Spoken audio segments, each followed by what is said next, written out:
रेमुंडा block नाकोडेई ठारे रक्तदान शिविर अनुष्ठित हो जाइछि।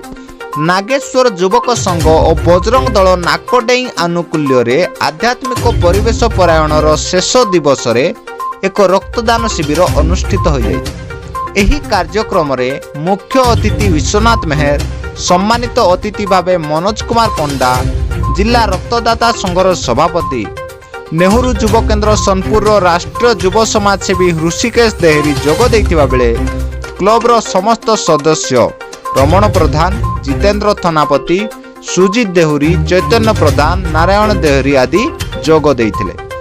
एही शिविर रे 21 यूनिट रक्त संग्रह होइतिला। शेष रे बजरंग दलर सभापति गोवर्धन देहुरी धन्यवाद अर्पण करथिले। रक्त संग्रह रे सोनपुर रक्त केन्द्र टेक्नीशियन सुभाष चंद्र पंडा, जगत दरुआन एवं युधिष्ठिर नायक सहयोग करथिले।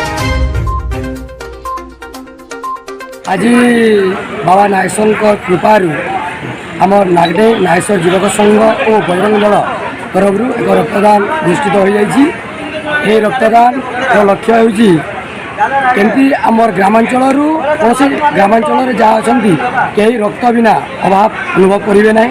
आ जो भाई मैंने देले से अति आनंदर सहित रक्तदान कले आमको सहयोग कले रक्तदान शिविर सफल कर आमर बर्तमान आज रक्तदान शिविर 21 यूनिट रक्त संग्रह होइछि। सुवर्णपुर जिलार श्यामसुंदर पन्नांक रिपोर्ट, आई न्यूज नेटवर्क।